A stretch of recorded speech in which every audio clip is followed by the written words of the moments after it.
আমাকে বিজয় বাসার মোড়ে একটা ভ্যানওয়ালা আছে, যুবক, জম্মের ডিলে। তো ওর ভ্যানে উঠছে দুইজন মহিলা, আসবেই পুকুরের দিক। তো বিজয় বাসাতে ভিতরে ঢুকে সুলতানশি বিজয় বাসার মাঝখানেটা ফাঁকা, ওখানে আসলি তুমুল ম্যাগ। তাই মেয়ে দুটো বলতেছে, বাড়ি তুই যেভাবে চালাচ্ছিস আমাকে তো জ্বরে বাতাস উড়ে নিয়ে যাবে না, একটু জোরে চালা। ও কান দেয় না, 3-4 বার করলেও ভ্যানের তে নামে তোরা চালা। আমি যা পারছি চালাইতে আর পারবো না। দাঁড়ানো লাগে যদি কই বসেন তাহলে নাইটি চলে গেল, তুমি ওয়াজ করো আমরা পারবো না শুনতে। এটা মজলিসের আদব। এও বলছি তো কতই বলছি। নবী আলাইহিস সালাম বয়ান করতেছেন, সাহাবাই কিরাম বয়ান শুনতেছেন। হুজুর আর সাহাবাই কিরামদের বয়ান করার শোনার ভিতরে একটা চুম্বক ছিল।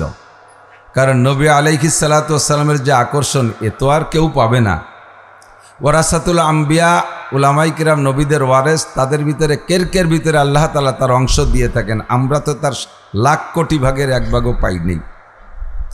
হুজুর যখন বয়ান করতেন তখন সাহাবায়ে কিরাম যে যেখানে বসা থাকতেন, একটা পাওয়ারফুল চুম্বক এই টেবিলের উপরে রাখলে টেবিলের সব জায়গাতে ছোট ছোট টুকরো লোহা যদি ছড়ায় রাখা হয়, তাহলে 1000 পাওয়ারের একটা চুম্বক মাঝে রাখলে ওই লোহাগুলো জায়গায় থাকতে পারে না, সব আস্তে আস্তে চুম্বকের দিকে আগাতে থাকে।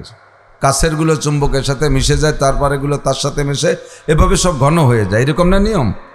তো সাহাবায়ে কিরাম বলেন, হুজুর যখন বয়ান করতেন তখন আমরাও ওই রকম ছিলাম। হুজুর যেন একটা 1000 লক্ষ পাওয়ারের একটা চুম্বক, আমরা যে যেখানে বসা থাকি ওই পাশা ঘষতে ঘষতে আগাইতে আগাইতে এমন মিশে যেতাম যে আমাদের দুইজনের মাঝখানে একটা আঙ্গুল ঢুকানোর ফাঁকা থাকতো না। বলি একটু সুবহানাল্লাহ। সাহাবায়ে কেরামদের আমলের পর একটু তাজ্জুব হইয়া খুশি হইয়াও যদি সুবহানাল্লাহ বলি, সুবহানাল্লাহর তো বেনিফিট আছে না নাই? তাহলে সাহাবায়ে কেরামের আমল এরকম ছিল। এরপরে ঘন হয়ে বসা হয়ে গেছে, পাশ দিয়ে বেশ দাঁড়ানো। তো বেশ কিছু দাঁড়ানো দেখা হুজুরের কেমন যেন একটু বিরক্ত লাগতেছে যে কেউ বসা কেউ দাঁড়ানো। হুজুর দাঁড়ানোওয়ালাদেরকে বললেন, ইজলিসু আলা মাকানিকুম, যে যেখানে এসো বসো, যে যেখানে এসো বসো। হুজুর বললেন, ইজলিসু আলা মাকানিকুম, যে যেখানে আছেন বসেন। তো সাহাবায়ে কিরামদের তো স্বভাব ছিল সামিনা ওয়া আতানা, শুনবো আর মানবো, শুনবো আর মানবো। এখানে আমার মানার ভিতরে কোনো অসুবিধা আছে কিনা, বাধা বিপত্তি আছে কিনা, না মানার জন্য কোনো যুক্তি পেশ করা যায় কিনা, যেটা আমাদের স্বভাব। হুজুর বলেন এইটা করেন ওইটা করেন, তো করতে পারবো না বিদায় না করার জন্য অনেক যুক্তি খাড়া করি। সাহাবায়ে কিরামদের কোনো যুক্তি ভক্তি নাই। হুজুর বলছেন মানতে, শুনছি, মানতে বলছেন, সাথে সাথে মেনে ফেলাইছে। বলার সাথে সাথে সব সাহাবা বসে পড়ছে, একজনও দাঁড়ানো নাই। নিচেই কি ময়লা না বসার যোগ্য কি যোগ্য না, হুজুর বসতে বলছেন, যে যেখানে সে সেই জায়গায় বসে পড়ছে। তো এই হুকুমের পরে হুজুর সবাইরে বসাই দিয়ে বয়ান করলেন। বয়ানের শেষে হুজুর মসজিদ থেকে বেরোইছেন, বয়ান মসজিদে নববীতে বেরোই দেখে মসজিদের বাইরে এক বুড়ো রুমাল মুড়ি দিয়ে বসেই রয়েছে। তো হুজুর এসে বলছে, আসসালামু আলাইকুম মান আনতা ইয়া শায়েখ, মুরব্বী আপনি কে? তো মুরব্বী রুমাল ছড়াইয়া মাথা খালি করে উঠে দাঁড়াইয়া সালামের উত্তর দিলেন, ওয়া আলাইকুম সালাম ইয়া রাসূলুল্লাহ, আনা আম্মুকা আব্বাস, বাতিজা আমি আপনার চাচা আব্বাস বসে আছি। হুজুরের চাচা, আপন চাচা আব্বাস রাদিয়াল্লাহু তাআলা, একটু বলি রাদিয়াল্লাহু তাআলা। তো হুজুর বলতেছেন, আপনি কি শোনেন না আমি মসজিদে বয়ান করতেছি, আপনি বাইরে বসে আছেন? তো হযরত আব্বাস বলেন, ভাতিজা তোমার বয়ান আমি বাসার থেকে খবর পেয়েছি যে তুমি বয়ান করতেছ, এই বয়ান শোনার জন্যই ঘর থেকে আসছি। তো আসছি তো ঘরের থেকে সব দিন আমরা প্রতিজ্ঞা করে আসি যে মুহাম্মদুর রাসূলুল্লাহর জবান থেকে যা শুনবো তা মানবো, আমল করব। এই পর্যন্ত আসলে হেঁটে আসতেছি, এ পর্যন্ত আসলে তোমার একটা বয়ান আমার কানে চলে আসছে, তো সেই বয়ানটারও তো আমি আমল করব। ওই বয়ানের আমল করতে যাইয়া আমি এখানে বসে পড়ছি। তো হুজুর যে কোন ফাঁকে বলছেন যে বসো, এটা তো হুজুরের মনে নাই। হুজুর তো বয়ানের ফাঁকে প্রয়োজনে বসে। হুজুর বলেন, আমি সেই বয়ানটা কি করলাম যে তাতে আপনারা বসাই দিল? তো হযরত আব্বাস বলতেছেন, এ পর্যন্ত আসলে তোমার একটা আওয়াজ আমার কানে ভেসে আসলো, ইজলিসু আলা মাকানিকুম, যে যেখানে আসো সে সেখানে বসে পড়ো। তো ভাতিজা তখন আমি এখানে ছিলাম। তা আমি বললাম, আব্বাস তুমি তো রসুলের বয়ান শুনবা আমল করার জন্য, তো যে বয়ানটা আপাতত কানে সেইটার পর আমল করে ফেলো। তাই আমি আর এক কদমও সামনে বাড়তে সাহস পাইনি, আমি এই জায়গায় বসে পড়ছি। হুজুর আশ্চর্য হয়ে জড়িয়ে ধরে বললেন, আপনি কি সব বয়ান শুনছেন চাচা যান? আমি তো কত দূর মেম্বারে বয়ান করছি। মসজিদে নবাবী তখন 80 স্কোয়ার হাত, এদিকে 80 হাত এদিকে 80 হাত, এখন তো অনেক বড়। তো 80 হাত দূরের থেকে কথা বললে মুখের কথা, মাইক নাই, লাউড স্পিকার নাই, শব্দযন্ত্র নাই, সাউন্ড বক্স নাই, শুনবে কি শুনবে না একটা সন্দেহ থাকতে। আপনি কি সব শুনেছেন এই বাইরে বসে? হুজুর বললেন, আব্বাস বললেন যে আপনার ভাতিজা, তোমার বয়ানের ভিতরে মুজিজা আছে, তোমার বয়ানের মধ্যে মুজিজা আছে। তুমি যেভাবেই কথা বলো, লক্ষ মানুষও যদি তোমার সামনে থাকে, পায়ের কাছের মানুষটা যে আওয়াজে শোনে, শেষের মানুষটাই একই আওয়াজে শুনতে পায়।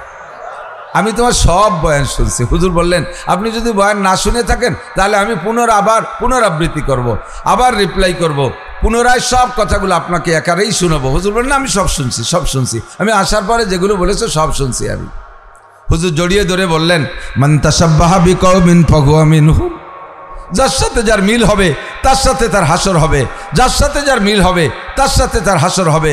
আল্লাহ পাক বলেন, ইয়া আইয়ুহাল্লাযীনা আমানু লা তাত্তাখিযুল ইয়াহুদা ওয়ান নাসারা আউলিয়া বাদুহুম আউলিয়াউ বাদ ওয়া মান ইয়াতাওয়াল্লাহুম মিনকুম ফাইন্নাহু মিনহুম ইন্নাল্লাহা লা ইয়াহদিল কওমাল কাফিরিন। হে মোমেনরা, তোমরা ইহুদ নাসারদের অনুসরণ করো না, খ্রিস্টানদের ইত্তেবা করো না, ইহুদিদের অনুসরণ করো না। বাদহুম আউলিয়াউ বাজ, তারা আপসে একে অপরের বন্ধু। ইহুদ আর নাসারা, খেয়াল করতেছেন সবাই, ধর্মগত দিক দিয়ে যেমন ইসলাম একটা ধর্ম, যেমন হিন্দুরা একটা দাবি করে তাদের ধর্ম, যেমন বুদ্ধরা দাবি করে তাদের একটা ধর্ম, ওইরকম ইহুদিরা দাবি করে তাদের একটা ধর্ম, ওইরকম নাসারারা দাবি করে তাদের একটা ধর্ম। সারা দুনিয়ায় 4-5টা ধর্মর প্রচার চলতেছে, প্রত্যেকেই যার যার ধর্মাবলম্বী বাড়ানোর চেষ্টা করতেছে। তো এক ধর্ম আর এক ধর্ম থেকে ফার ডিফারেন্স। ইসলাম সবার থেকে ব্যতিক্রম। হিন্দুদের বুদ্ধদের ভিতরে কাছাকাছি কিছুটা মিল আছে, ইহুদ আর নাসারাদের ভিতরে কিছু কিছু মিল আছে, তারপরে অনেকটা পার্থক্য। ইহুদিরা তাওরাতের অনুসারী, নাসারারা ইনজিলের অনুসারী। একে অপরের ভিতরে কতটা দূরত্ব কোরআন শরীফের আর এক আয়াতের ভিতরে বলে, ক্বালাতিল ইয়াহুদু লাইসাতিন নাসারা আলা শাই। ইহুদিরা নাসারাকে কয়, তোরা মুনিশি জাতি না, তোকে কি এটা ধর্ম হলো? বোধ নাই শোধ নাই, কি কইস? মারিয়ামের স্বামী আল্লাহ, ঈসা আল্লাহর বা ঈসা আল্লাহর ছেলে, কি কইস তোরে? তোকে কোনো ধর্মই না। এই শুনে আবার নাসারারা কি কয়, ওয়াকালাতিন নাসারা লাইসাতিল ইয়াহুদু আলা শাই, কয় তোরা মনীষীর গন্ধই না, তোকে ধর্মই না। দুই দল মিলে আবার বুদ্ধকে কয়, তোরা কি? ও করে কয়, কোন তোর ধর্ম? এই যে চায়না নেড়ারা, ও কি ধর্ম? নেড়া হয়ে থাকে পতি এখন গলায় দিয়ে লাল কাপড় পরি, ও কি ধর্ম? তিন দল মিলে ভারতের দাদা বাবুকে কয়, ও কি ধর্ম?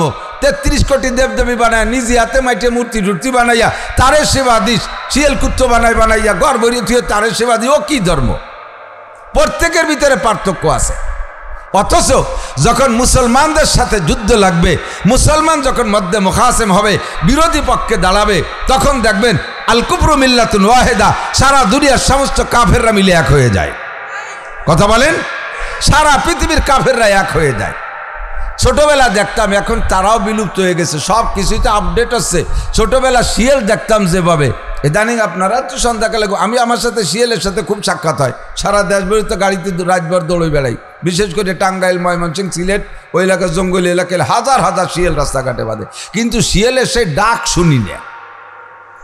আগে সন্ধ্যার সময় একটা ডাক দিত, ঈশার পরে শোবেন তা বলে একটা এলান দিত যে এখন ঘুমের সময় তো সবাই শুয়ে পড়ো, কারণ তোমরা সজাগ থাকলে আমাদের ডিউটিতে ত্রুটি হয়। মানুষ সজাগ থাকলে শিয়ালের ডিউটি, ওর আমলের ঘাটতি। এই জন্য ওই সময়টা ডাক দিয়ে টাইম বলে দিত যে শোয়ার সময় হয়েছে। আবার শেষ রাত্রি সে একটা তাহাজ্জুদের ডাক দিত শিয়ালে, ঠিক না? ফজরের আগে একটা ডাক দিত, এটা ফজরের আজানের ডাক। আল্লাহ, এরা ডাকে, এরা কিন্তু ও জন্যই ডাকে। সদায়ে কুমরিয়া বাসাদ বকুকু বগোসে মন্দরায়া দাল্লাহু, চমন মে চু চু কর কাতে হে বুলবুল, কে ফুলু মে আল্লাহ মিয়া তু ঘি তু, হায় তু ঘি তু। বুলবুল পাখি ফুলের মধ্যে মুখ দিয়া চু চু করে ডাকে, আমরা মনে করি কুহু কুহু করে ডাকে। ও আল্লাহর জিকির করে, আল্লাহু আল্লাহু আল্লাহু, ও কিন্তু আল্লাহর জিকির করে। রাতের বেলা ভুতুম পাখি গাছের ডালে বৈশা কুক কুক কুক করে একটা ডাক দেয়। আমরা বলি কয় আমরা বলি ভুতুম ডাকতেছে, এটা রোগ ডেকে আনতেছে। এই কুক পাখি ডাকলে বাড়ির মানুষের রোগ ব্যাধি হয়। আসলে আপনার মনের ধারণা অনুযায়ী রোগ হইতে পারে। ওই ভুতুম পাখি তার ডালের পর বৈশা, তার বাসায় বৈশা ওই কুক কুক করে আল্লাহ পাক রব্বুল আলামিনের জিকির করে। শিয়ালে সন্ধ্যাকালে ডাকে, রাত 9টার সময় ডাকে, শেষ রাত্রিও ডাকে, ফজরের সময় ডাকে, মোরগে শেষ রাত্রি ডাকে, রাত 4টের সময় একটা ডাক দেয় মোরগে, 3টের সময় একটা ডাক দেয়, ওই ডাকটা তাহাজ্জুদের আজান দেয়। ওর ডাকরে আমরা শুনি কুহু কুহু করে ডাকে, কিন্তু কোরআনের ভাষায় আল্লাহু আকবার, তাফসীরের ভাষায় বুজুর্গানে দিন বলে ও যে ডাকে কুকু কুক কইয়া, ওর ডাকাটা হলো আরবিতে সুবহুন কুদ্দুসুন। সুবহুন কুদ্দুসুন, আল্লাহ পাকের তসবিহ, আল্লাহ পাকের পবিত্রতা তার জবানে বের হয়ে ডাকে। আল্লাহু আকবার একটা মোরগে ডাকলে সারা এলাকার মোরগে ডাকে, একটা শিয়ালে ডাক দিলে সারা এলাকার শিয়ালে ডাকতো। মনে আছে না? একটা মুরব্বী শিয়ালে ডাক দেয়, আঞ্চলিক কমান্ডার। এই আঞ্চলিক কমান্ডার মুরব্বী শিয়ালে একটা ডাক দিলি দেখবেন বিভিন্ন পয়েন্ট থেকে শিয়ালে ডাকা শুরু হতো। মনে আছে না মুরব্বীরা? শিয়ালও তার সব আদর্শ চাই, এ ডাকারও আদর্শ। আর আমরা সন্ধ্যা রাত্রি যদি শিয়ালরে ব্যঙ্গাতাম, তাহলে শিয়াল রাতারাত বাড়ি রেডিয়ার মধ্যে কিছু না কিছু হাত দিয়ে ধুয়ে যেত। ওই চুলোর ভিটি পায়খানা করবে, না আলগা বারান্দার দুয়ারের পর আগে ধুয়ে যাবে, এ কিছু করতো। সে শিয়ালে তাও ভুলি গেছে। তো এক শিয়ালে ডাকলে সারা এলাকার শিয়ালে যেমন সাড়া দেয়, আমেরিকার ডোনাল্ড ট্রাম্প শিয়ালে ওই জায়গা থেকে ডাক দেয়, এদিকে ভারতের শিয়ালরা সাড়া দেয়, তারপরে এই ইউরোপ কান্ট্রির যত শিয়াল আছে সব শিয়াল তার ডাকে সাড়া দেয়। কোথায় যাইয়ে দক্ষিণ কোরিয়া তারাও সাড়া দেয়, ওদিকে জাপান লাস্টে পৃথিবীর পূর্ব প্রান্তে তারাই আমেরিকা শিয়ালের ডাকে সাড়া দেয়। কথা বলেন ঠিক ঠিক না? একেই নবী পাক বলেন আল কুফরু মিল্লাতুন ওয়াহিদা, সমস্ত কাফের মিলে এক দল। ইসলাম ছাড়া, ইসলাম ধর্ম ছাড়া আর যত ধর্ম আছে একটাও ধর্ম নাই। মুসলমান ছাড়া আর যত আছে, যদিও তাদের আলাদা আলাদা নাম, সকলের নামই কাফের। সকলের নাম কি? কাফের। এবার আল্লাহ পাক বলেন সর্বশ্রেষ্ঠ কাফের যারা আমার 1 নম্বর দুশমন, তাদের সাথে বন্ধুত্বতা গড়বা না। ইয়া আইয়ুহাল্লাযীনা আমানু লা তাত্তাখিযু আদুব্বি ওয়া আদুওয়াকুম আউলিয়া। হে অন্ধ জগতের অটল বিশ্বাসী যুবকরা, আমার প্রাণপ্রিয় বন্ধু এদিক তাকাও, আমার অন্ধ জগতের অটল বিশ্বাসী যুবকরা, দুনিয়ার নাম অন্ধ জগৎ, আখিরাতের নাম আলোর জগৎ। একজন মানুষ অন্ধকারে চক্ষু বন্ধ করে থাকলে বা চোখ খুললে যেমন গভীর অন্ধকারে কিছু দেখতে পায় না, দুনিয়ায় বসে আখিরাতের কিছু দেখা যায় না। দুনিয়ায় বসে আল্লাহকে দেখা যায় না, জান্নাত দেখা যায় না, জাহান্নাম দেখা যায় না, পুলসিরাত দেখা যায় না, হুর দেখা যায় না, গেলমান দেখা যায় না, জাহান্নামের সাজা শাস্তি দেখা যায় না, মিজানের দাড়ি পাল্লা দেখা যায় না, হাউজে কাউসার দেখা যায় না, ফেরেশতাদেরকে দেখা যায় না, কবর আযাব দুনিয়ায় বসে দেখা যায় না। অথচ যেগুলো বলছে এগুলো আছে না নাই? কথা বলেন আছে? আল্লাহ আছে না নাই? আরে হাসরে মাঠ হবে, পুলসিরাত আছে, মিজানে দাড়ি পাল্লায় হিসাব হবে। আল্লাহর সামনেতে 4টি প্রশ্নের ইমিগ্রেশন কমপ্লিট না করে সামনে যাইতে পারবেন না। সত্য না মিথ্যা? মিথ্যা না সত্য? কবর আযাব আছে না নাই? আযাবুল কবর হাক্কুন। কিভাবে বোঝেন যে সত্য? আমার দেখা লাগবে না। এমন এক ব্যক্তি বলেছেন, যেই ব্যক্তি চির সত্যবাদী সাদিকুল মাসদুক বিশ্বনবী মুহাম্মদুর রাসূলুল্লাহ। আরে আমরা সবাই মিলে একটা জিনিস দেখলে তা ভুল হইতে পারে, আমার নবী তার বিপরীত আর একটা দেখলে নবীরটা ভুল হতে পারে না। আমি না দেখে বিশ্বাস করি, তাই আমার নাম অন্ধ জগতের অটল বিশ্বাসী। আমাকে আল্লাহ পাগল বলে ডাক দিয়েছেন। দুনিয়ার সব আরাম আইশ, সমস্ত ভোগ বিলাসকে লাথি মাইরা অদেখা বিষ জান্নাতের উপরে, না দেখা জাহান্নামের উপরে, না দেখা জান্নাতের উপরে লোভ, না দেখে জাহান্নামকে ভয় করি। আরে ফেরেশতাকে দেখি নাই তারে ভয় করি, কবর আযাব দেখি নাই তারে ভয় করি। পুলসিরাত পার হব কিভাবে চিন্তায় বুকটা ফাইটে যায়। কবরের ভিতরে একা একা কিভাবে থাকবো? মা থাকবে না, বাপ থাকবে না, ভাই থাকবে না, বোন থাকবে না, স্ত্রী পরিজন কেউ থাকবে না। সন্তানরা যতই বাহাদুর হোক আর সুঠাম বডির অধিকারী হোক, তারা অস্ত্র শস্ত্রওয়ালা হোক, একজনও কবরে যে আমার সাথে আমার পক্ষে কাজ করবে না, ফেরেশতাদেরকে গুলিগুল্লা করে তাড়িয়ে দেবে না। ওই জায়গা আমাকে একাকেই মোকাবেলা করতে হবে। এইভাবে না দেখে ভয়তে পরানটা থরথর করে কাঁপে। এজন্য আল্লাহ পাক বলেন, তুমি অন্ধ জগতের অটল বিশ্বাসী। তোমার আমার পক্ষ থেকে একটা ওসিয়াতমূলক নসিহত। এক কথা মনে রাখবেন, লা তাত্তাখিযু আদুব্বি ওয়া আদুওয়াকুম আউলিয়া। আল্লাহ পাক বলে, যুবক আমার দিক, বুড়োরা সব ভালো হয়ে গেছে, আমি কোনোদিন বুড়োকে ওয়াজ করি না। যুবকরা খেয়াল করো, আল্লাহ কালা তাত্তাখিযু আদুওয়ি ওয়া আদুওয়াকুম আউলিয়া, আমার বন্ধু আর তো আমার শত্রু আর তোমাদের শত্রুকে কোনোদিন বন্ধু বানাবা না।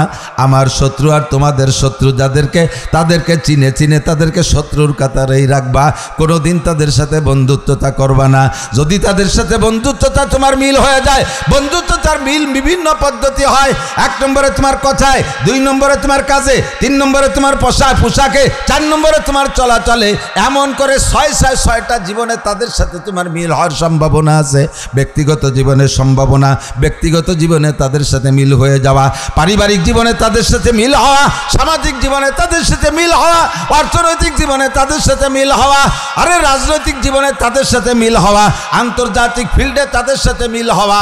এইভাবে 6 জীবনে যদি কোনো দিক দিয়ে তাদের সাথে মিলে নাও, আল্লাহ পাক বলেন ফাইন্নাহু মিনহুম, হাসরের মাঠে আমি এই মুসলমান নামদারি মুসলমানদেরকে ওই কাফের মুশরিক আমার শত্রুদের সাথে বিবেচনা করব। তোমাদেরকে তাদের সাথে হাসর করানো হবে। ওয়ামান ইয়াতাওয়াল্লাকুম মিনকুম ফাইন্নাহু মিনহুম লা তাত্তাখিযু আদুওয়ি ওয়া আদুওয়াকুম আউলিয়া। আল্লাহ বললেন আমার শত্রু তোমাদের শত্রু বন্ধু বানাবা না। এবার আল্লাহর শত্রু আমাদের শত্রুকে আমরা চিনি না, আল্লাহর নাম ধরে উচ্চারণ করে চিনেই দিলেন। খেয়াল করেন, 2টা শত্রুর নাম আল্লাহ উল্লেখ করেছেন, ইয়া আইয়ুহাল্লাযীনা আমানু লা তাত্তাখিযুল ইয়াহুদা ওয়ান নাসারা আউলিয়া। বিশেষ করে খাস করে ইহুদ আর নাসারাকে বন্ধু বানাবি না। ইহুদি আর নাসারা হলো পশ্চিমারা, আমেরিকানরা, ইউরোপিয়ানরা, তারা নাসারা মানে খ্রিস্টান। ইহুদ নাসারারে কেউ বন্ধু বানাবে না। তুমি যে তাকে বন্ধু বানাও নাই আর বানাইছো, তার প্রমাণ তোমার বাহ্যিক অবস্থার পর নির্ভর করবে। কুল্লু ইনাইনে তারা শাহু বিমা ফিহে, প্রত্যেক পাত্রের মধ্যে যা আছে উবুর করলে তাই পড়ে, কথা কয় না। আয-যাহিরু তাদুল্লু আলাল বাতিন, বাহ্যিক অবস্থাটা ভিতরের পর নির্ভর করে, ভিতরের প্রমাণ করে। খেয়াল করে না, বাহ্যিক অবস্থাটা ভিতরের উপরে ভিতরের প্রমাণ করে। আপনার মনের কথা কি আছে এটা বোঝা যায় আপনার বাহ্যিক চাল চলনে। আপনি ইহুদিরে ভালোবাসেন কি বাসেন না, ও আপনার চুল দেখলি টের পাওয়া যায়। আপনি ইহুদ নাসারারে ভালোবাসেন কি বাসেন না, ও আপনার দাড়ি দেখলি টের পাওয়া যায়। ওই মেসির দাড়িও যাটুক, আপনার দাড়িও সেটুক। নেইমার দাড়ি যেটুক, আপনার দাড়িও সেটুক। জেলোনেস্কির দাড়িও যতটুক, আপনার দাড়িও ততটুক। এতে বোঝা যায় যে আপনি মনের থেকে তাকে ভালোবাসেন। যদিও উপরে দলের মধ্যে লা ইলাহা ইল্লাল্লাহ মুহাম্মাদুর রাসূলুল্লাহ পড়েন, কারণ আগামী কুরবানির সময় গোশত খাতে হবে না, গরুর গোশত ভালো লাগে, একটু না কয়ে তুলি গরুর গোশত দেবে না, এই কাজ বিভিন্ন সুবিধা পাওয়ার জন্যে ভাষা কলেমা, কিন্তু ভিতরে ইহুদ নাসারাকে ভালোবাসেন। তাদের চুলের মতো চুল, তাদের দাড়ির মতো দাড়ি, তাদের গেঞ্জির মতো গেঞ্জি। আল্লাহু আকবার। আজ পর্যন্ত বাংলাদেশের কোনো মুসলমান যুবকরা দেখলাম না গাহিদদের মতো ওইরকম একটা রুমাইল গলায় দিল। আমার বাড়ি বাংলাদেশি পতাকা থাকতেই হবে, আমি বাংলাদেশের স্বাধীনতার পক্ষে, পতাকা আমারটা থাকবে। এই পতাকার সাথে যদি বিদেশি কোনো পতাকা তুমি মোহাব্বত করে জোড়াও, তাতে তোমারে দেখেছি তুমি জোড়ায় থাকো। যখন খেলা হয় বিশ্বকাপ, কের বাড়ি আর্জেন্টিনার পতাকা 200 গজ লম্বা, কের বাড়ি ব্রাজিলের পতাকা 300 গজ লম্বা, এরকম বিভিন্ন দেশের পতাকা তোমার যদি টানার অনুমতি থাকে, তাহলে খ্রিস্টান ইহুদ নাসারাদের পতাকা বাড়ি টানাও। হাজার মুসলমানের পতাকা কয়জনের বাড়ি টানাইছো? তোমার তাদের সাথে ভালোবাসা আছে, তাদেরকে পছন্দ করো, এটা তোমার আমলের দ্বারা প্রমাণ। তারা যেভাবে প্যান্ট পরে সেইভাবে একটা প্যান্ট পরো। তাদের মেয়েদেরকে স্কিন টাইট পাজামা পরাইয়া, স্কিন টাইট গাগরিয়ারটা পরাই দিয়া এই গায়ে দিয়ে তাদেরকে ছেড়ে দেয়। মুসলমানের বাচ্চা, নামাজি আব্বা মুসলমানের সন্তানের পোশাকও এরকম। আমি দেখেছি একজন মেজর সকালবেলা বেরোইছে ডিওএইচএসের ভিতরে, ঢাকা ডিওএইচএসের ভিতরে। আমি এক প্রয়োজনে গেছি, তার যুবতী মাইয়া সেরেফ একটা টেপ গায়ে আর একটা হাফ প্যান্ট পরা যুবতী মেয়ে, মিনিমাম কলেজে পড়ে। এই মেয়েকে নিয়ে আব্বা সকালবেলা মার্চ করতেছে ডিওএইচএসের এপাশ থেকে ওপাশ, ডায়াবেটিস দাবড়াচ্ছে 2 মাইজি একসাথে, 2 মাই বাপ বেটি একসাথে। এই ডায়াবেটিস দাবড়ানো দেখতেছে বিটারা রাস্তায় দাঁড়াইয়া, কুত্তও লজ্জা পায়। কুত্তো কয় আমার ছেলে মেয়ে বড় হয়ে গেলি, কারণ আমি তো কুত্তো, আমাকে তো আর প্যান্ট পায়জামা লুঙ্গি মুঙ্গি নাই। আর কুত্তোর স্বভাব হলো লেজ উল্টোই রাখে, আর যদি নামায় রাখে সতর একটু ডাহে না, একটু হলেও ডাহে, সে লেজ উল্টোয় ছাটার উচড়িয়ে দিয়ে দেয়। তা কুত্তোয় জানে যে আমাকে লুঙ্গি ফুঙ্গি পায়জামা নাই, আমাকে তো ল্যাংটা ব্যাংটাই ঘুরতে হয়। তা ছেলে মেয়ে যতদিন ছোট থাকে অতদিন সাথে নিয়ে ঘুরে।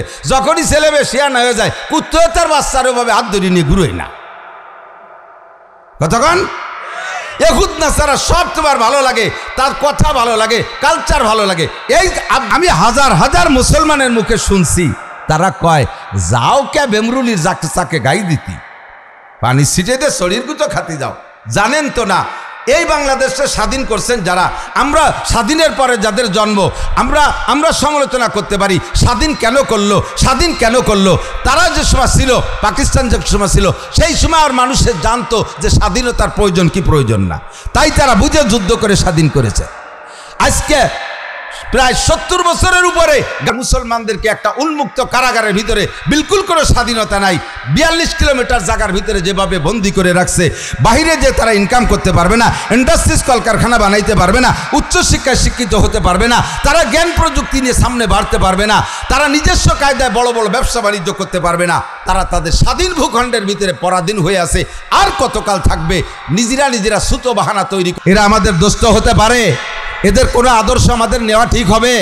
মুসলমান, তোমার সাথে হিন্দু ভাইয়ের বন্ধুত্বতা আছে, হিন্দু ভাইরে তো তুমি কোনোদিন একটু টুপি ভরাতে পারলে না, হিন্দু ভাইরে তো কোনোদিন এই কলিদার একটা পাঞ্জামি পরাইতে পারলে না, তারে তো কোনোদিন কলিদার একটা পায়জামা পরাইতে পারলে না, তারে কোনোদিন একটা পাগড়ি ভরাতে পারলে না, তারে কোনোদিন মসজিদে নিতে পারলে না, তারে কোনোদিন তুমি ঈদগায় নিতে পারলে না, তারে কোনোদিন গরুর গোশত খাওয়াতে পারলে না, তারে কোনোদিন সরমুনায় নিতে পারলে না, তারে কোনোদিন 3 দিনের জন্য গহরডাঙ্গা নিতে পারলে না, তারে কোনোদিন বিশ্ব ইজতেমায় নিতে পারলে না, তারে কোনোদিন তবলিগের মার্কাজে নিতে পারলে না, তারে কোনোদিন 3 দিনের জন্য নিতে পারলে না, একটা চিল্লা দিয়ে দিতে পারলে না, তারে কোনোদিন কলেমার প্রস্তাব দিতে পারলে না, তারে যে সুন্নতের কিছু আমল করাইতে পারলে না, তারে যে তুমি একটু দস্তরখান বিছিয়ে খানা খাওয়াইতে পারলে না, তোমার ঈদগায় এনে তারে কোনোদিন একটু সিমাই চিনি খাওয়াইতে পারলে না, তুমি কেন মুসলমানের বাচ্চা হইয়া তার দুর্গা পূজায় যে নাড্ডু খাও?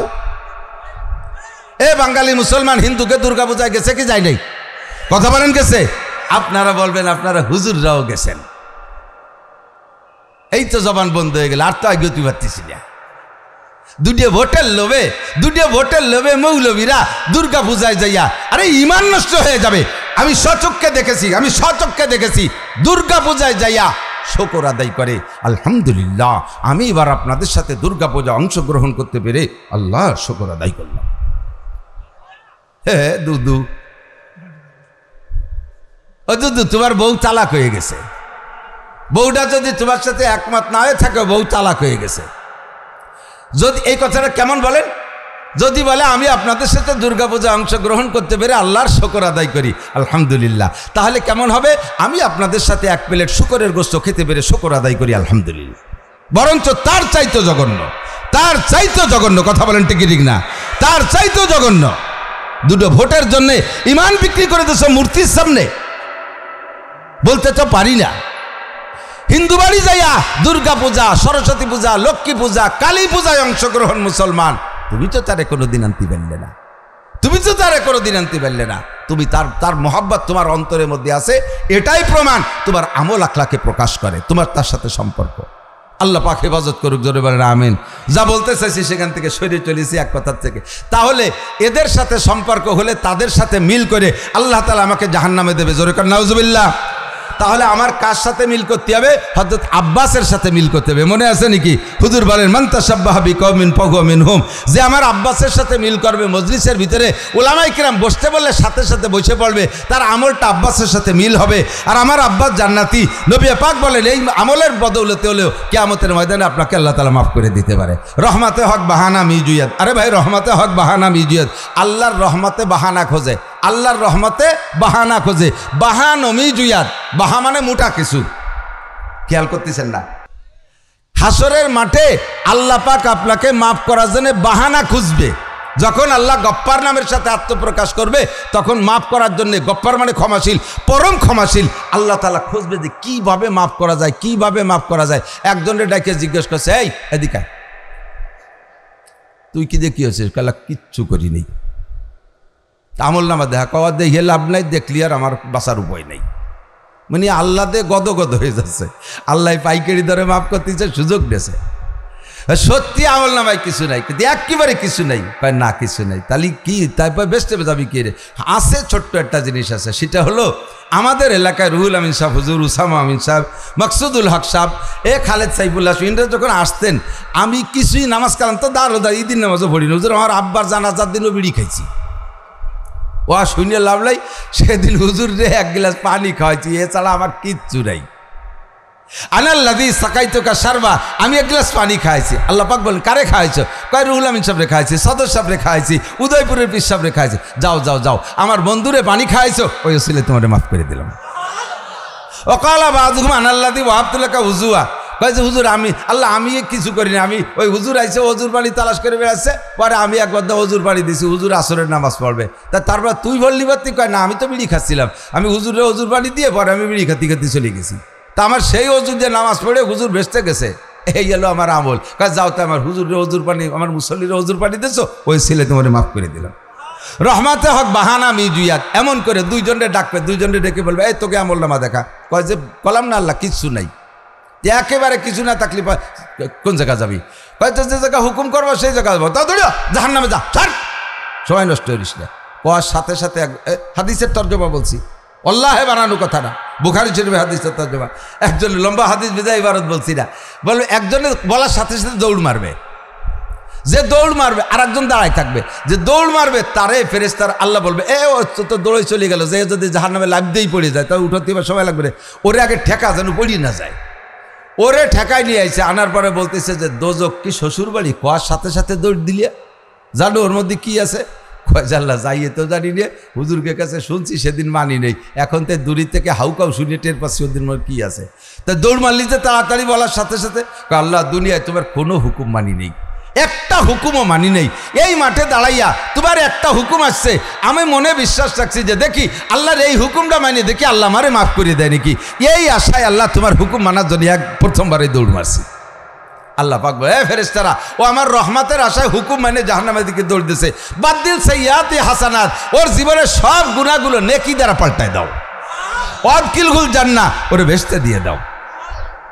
এইটা এইভাবে বেহেশতে চলে গেছেন, এত হুকুম মানিয়ে এই কৌশল করলো। আল্লাহ জাতি কইছে তাই হুকুম মানছে, যেটা গেল না সে দুনিয়া মানে নাই, ও জায়গাও মানে নাই, ও কি কবে?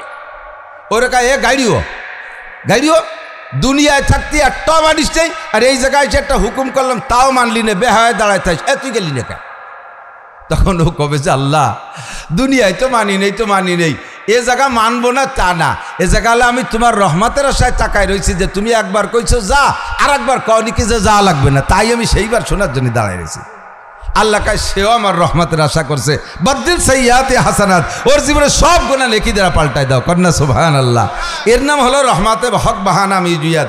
বহু মানুষের নামের ওসিলায় পার করে দেবে, ডাক দেবে শামসুল হক দাও, সদর সাহেব দাঁড়াইছে পিছনে, আমাকে এই দেশি শামসুল হক হাজার খানিক, সেই শামসুল হকের প্যান্টে মুতির গন্ধ, মুখ দিয়ে বক বক করে গাজা এবার গন্ধ, কতদিন আগে শোষে না, ও পাশে নাক দেওয়ার কায়দাই নেই, বগলে চুষো মারা গন্ধ, সাফ করে না, কতকাল আল্লাহ জানে বগলে বাবরিয়ে গেছে। এই সমস্ত আসুসা আপা দুয়া নাম আবার শামসুল হক। আল্লাহ তো এখন ক্ষমার ঘোষণা দিচ্ছেন, মানে পাইকারি ক্ষমা করতেছে। গায়ে তোরা দাঁড়াইছিস কেন? ওই শামসুল হকের তো আবু বকরের সাথে মিলে গেছে, নবীর সাথে চেহারায় মিলে গেছে, সদস্য শামসুল হক, ওনারে তো ওই প্রথম কাতারে ছেড়ে দিছে। তোমরা দাঁড়াইছো কে? আল্লাহ তুমি কি কইছো যে গোবেরডাঙ্গা শামসুল হক দাঁড়াও? তুমি তো খালি শামসুল হক কইছো, আমাকে বাড়ি যে হাঁটে হোক শামসুল হক দাঁড়াইতে গেছেন, কি এরা যাবে? তো তোর নাম কি? কয় ইসমি শামসুল হক, আমার নাম শামসুল হক। আল্লাহ পাক বলবেন আমার বন্ধু শামসুল হকের সাথে মিলে গেছে, ওরও জীবনের সব গুনাহ মাফ করে যা, নামের ওসিলায় পার করে দে, রহমতে হক বাহানা মিজুয়াত। এরকম আবার অনেকে অ্যারেস্ট হয়ে যাবেন নামের কারণে, যখন আল্লাহ তাআলা কাহার নামের সাথে রাগের সাথে, মানে এমন রাগারাগি গেছে, সে সময় নবীরাও আল্লাহর সাথে কথা বলতে সাহস পাচ্ছে না। আদম আলাইহিস সালামের কাছে উম্মত গেছে, হুজুর আল্লাহর একটু কন দি। আদম আলাইহিস সালামের কাছে চেহারা দেখছো, ওই জায়গায় কথা কর কায়দা আছে, আমি যদি যাই তাহলে না আমারে কয়ে বসে এটা আদম গন্ধম খাইছি লিখা, আমি তো সেই মামলা আজও রয়ে গেছে, ও মামলার কোনো রায়ই নেই এখনো, আমারে বাস্তি দাও, যার যা চিনতে সেই আরো যাও নূহ আলাইহিস সালামের কাছে। নূহ আলাইহিস সালামের কাছে নূহ আলাইহিস সালাম কয় ওরে বাবা মাপ চাই, নৌকায় উঠার দিন আল্লাহ আমারে বলছিল তোমার পরিবার পরিজনরে উঠাও, আমি আমার ছেলে কেনানরে পরিবারের সদস্য মনে করে উঠানোর চেষ্টা করছি, এইটা আমার অন্যায় হয়ে গেছে। আল্লাহ বলেন ইন্নাহু লাইসা মিন আহলিক, তোমার ছেলে অসত্য ওটা তোমার পরিবারের সদস্য নয়, কারণ সে কাফের, সে আল্লাহকে মানে না, সে শরিয়াত মানে না, ওরে তুমি পরিবার সদস্য বানাইতে পারবা না। তোমার পরিবারের সদস্য জাপানেরও যদি একজন হয়, তোমার ঔরসের কেউ না, তবুও সে মোমেন হলে তো সে তোমার পরিবারের সদস্য। তুমি কেন কেনানরে নৌকার উঠানোর কথা বললে? আমি তো সেদিন কেনর জবাবে দিতে পারি নাই, তো সেই কেন যদি এখন জিজ্ঞেস করে বসে তাহলে কি কবানি? তোমরা অন্য চিন্তা আরো ইযহাবু ইলা ইব্রাহিম, ইব্রাহিম আলাইহিস সালামের কাছে যাও। এবার সবাই ইব্রাহিম আলাইহিস সালামের কাছে যাবে। ইব্রাহিম আলাইহিস সালাম লাস্তু লাহা, আমি এ কাজে অযোগ্য।